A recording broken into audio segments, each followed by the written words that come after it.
Selanjutnya kita masuk ke laporan keuangan di PT Victoria Care Indonesia, analisis laporan posisi keuangan atau VICI untuk tahun 2020 hingga 2023.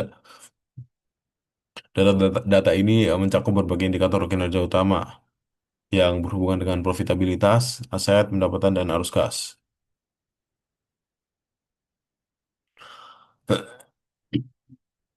Dari sini aset tahun 2022 menunjukkan di 1.159.004. Sedangkan di 2023 ada di 1.148.235.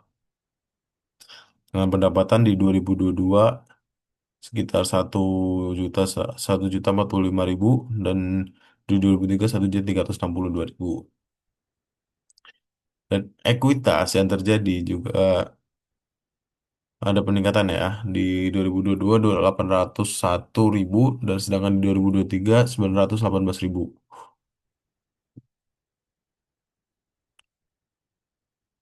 Mencerminkan dari sini kelihatan ya, kelihatan ada peningkatan nilai atau laba yang ditahan.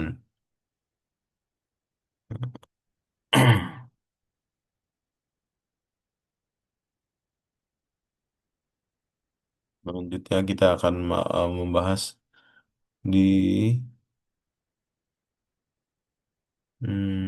ini.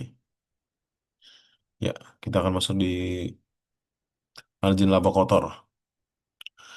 Di sini adanya kenaikan ya dari 51,9% ke 55,2% di GPM-nya. Ini ada peningkatan kemampuan berarti ya, kemampuan perusahaan untuk menghasilkan laba kotor dari penjualan. Nah, menunjukkan bahwa perusahaan sebenarnya lebih efisien dalam mengelola biaya produksi atau mengelola eh, pendapatan. Dan selanjutnya kita masuk ke laporan tahun di laba operasi OPM. Ini ada peningkatan juga dari 14% menjadi 18,3%. Nah, tren positif kan ada tren, jadi ini tren positifnya ini mengindikasikan perusahaan lebih menguntungkan dalam operasi bisnis inti. Dan selanjutnya ada di perputaran aset, sorry, kita masuk ke laba bersih. Adanya peningkatan juga dari 2022 di 9,3% dan di 2023 menjadi 13,1%. Di sini dari peningkatan ini yang meningkat sekitar 4%, ini juga menunjukkan adanya mau- kemampuan perusahaan untuk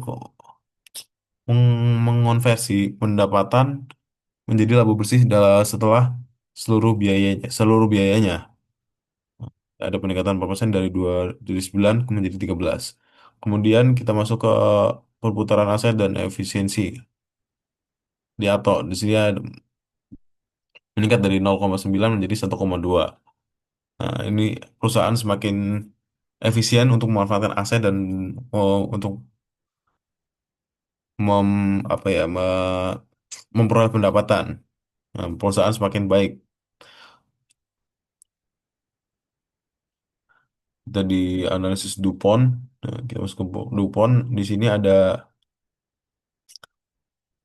peningkatan juga di ROA, return on asetnya dari 8,5 menjadi 15,5%. Nah, ini adanya pengembalian yang lebih baik ya, lebih bagus terhadap aset yang dimiliki.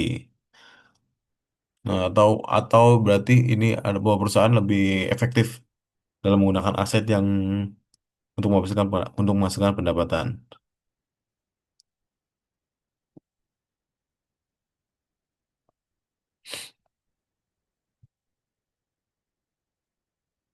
Dan dari sini adanya peningkatan profitabilitas dari laba operasi dan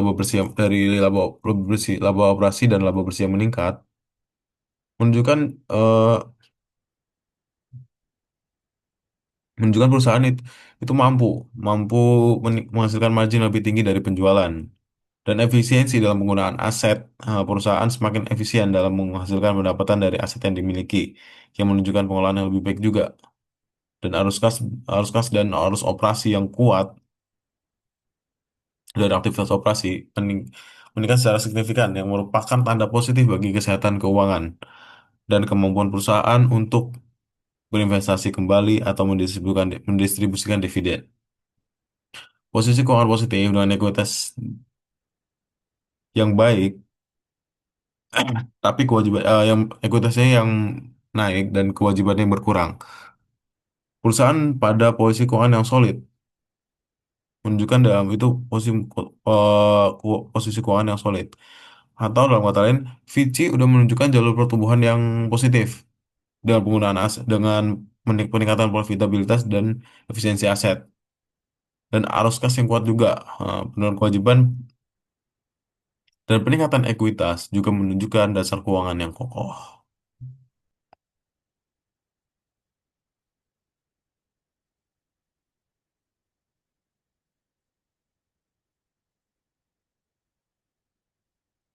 Kita akan masuk ke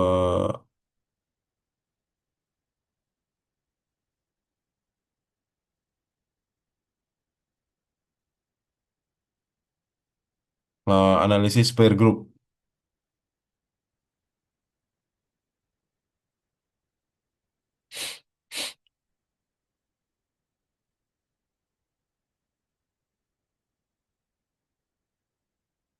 Di analisis peer group ini, eh, pertama laporan keuangan dan kita akan bahas laporan keuangan dan rasio keuangan.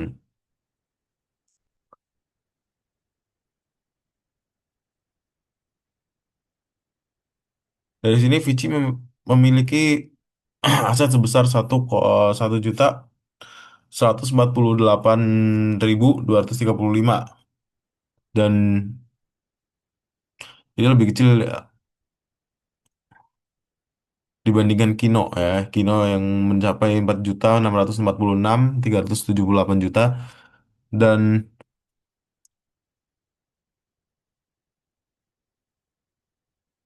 Uni Unilever dengan 16.664.86. Kewajiban terbesar di sini masih dimiliki oleh Kino sebesar 2.102.124. Dan yang lebih kecil yaitu Fiji memiliki kewajiban 158.968. Dan modal Fiji adalah yang tertinggi di antara yang lain dengan 918.733 juta. Ini juga menunjukkan struktur modal yang lebih solid.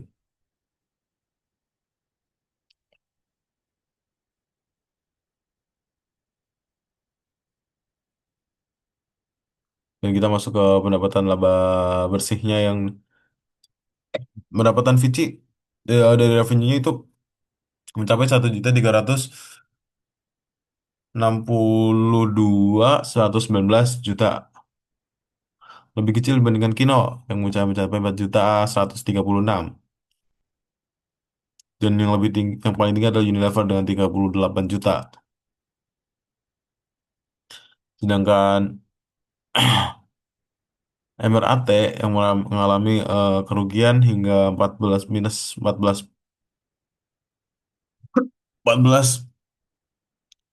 140 14.140. Dan hasil keuangannya sendiri adalah menunjukkan efisiensi perusahaan dalam menghasilkan pendapatan dari aset yang dimiliki. Vici dan Vici memiliki atau Vici memiliki atau 1,2 kali lebih baik dari Kino yang hanya 0,9 kali. Sedangkan yang lebih rendah dan sedangkan Unilever memiliki 2,3 23 kali. Dan NPM-nya sendiri pun Vici memiliki 10%, 10% jauh lebih tinggi dibandingkan Kino hanya 1,70%.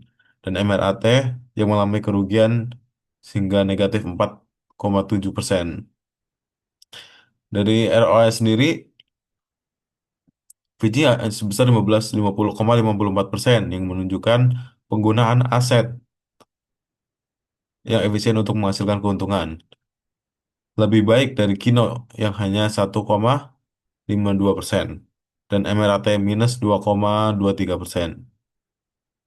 Dan ROI yang dimiliki Fiji hanya sebesar 19,42%, menunjukkan pengembalian yang solid bagi pemegang saham meskipun lebih rendah dari Unilever yang sangat tinggi yaitu 141,99%. Dan ini kita masuk ke valuasi saham dari ya discounted cash flow. Pertama ada growth exitnya sekitar 305 per saham dengan skenario oh 345 per saham. Sedangkan EBITDA exitnya menghasilkan nilai 412 di EBITDA exitnya dan revenue, sedangkan revenue-nya ada di 36, menghasilkan 36 dan rata-ratanya ada di pendekatan dari DCF memberikan perkiraan nilai saham 251. Jadi kita masuk ke metode comparable-nya. EV, revenue atau revenue multipliers-nya berbandingkan dengan perusahaan sebanding menunjukkan nilai 290 yang lebih tinggi dibandingkan dengan Vici. Sedangkan PE multipliers-nya menunjukkan di 305 yang lebih rendah, PB multipliers-nya yang mencapai 295. Dan model model diskonto eh, dividennya di DDM stable growth-nya ini ada di memberikan nilai saham 280 dan DDM multi stage yang menghasilkan 325. Rata-rata dari pendekatan DDM menghasilkan nilai 303 rupiah.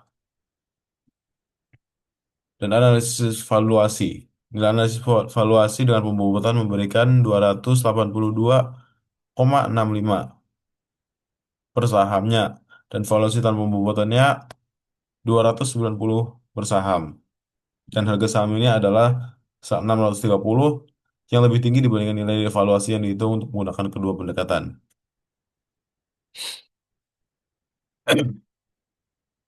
Baik dengan atau seperti 630 pendekatan. Dan kesimpulannya adalah dari kesimpulan evaluasi ini adalah metode JJF, persaingan banding, dan DDM dapat ditemukan bahwa harga saham Fitch ini masih undervalue. Ini berarti bahwa saham Fitch diperdagangkan lebih rendah dari nilai transaksi, nilai intrinsiknya berdasarkan analisis yang dilakukan. Fitch menunjukkan kinerja keuangan yang solid dengan rasio profitabilitas yang lebih baik dibandingkan dengan sebagian besar perusahaan sebandingnya, terutama dalam hal NPM sama ROA. Meskipun aset pendapatan dan laba bersih lebih kecil dibandingkan dengan perusahaan besar kayak Unilever, memiliki posisi keuangan sehat dengan ekuitas yang tinggi dan kewajiban yang rendah. Dari sisi valuasi, dari sisi valuasi sendiri, Vici masih di undervalue. Dan ini mungkin merupakan kesempatan investasi yang menarik jika harga sahamnya mendekati atau mencapai nilai intrinsiknya yang lebih tinggi. Dengan mempertimbangkan rasio keuangan yang lebih baik dan nilai saham yang undervalue, Vici dapat dianggap sebagai perusahaan yang memiliki potensi pertumbuhan yang solid di masa depan. Mungkin itu dulu, mungkin itu presentasi yang saya dapat bicarakan. Kurang lebih mohon maaf. Assalamualaikum warahmatullahi wabarakatuh.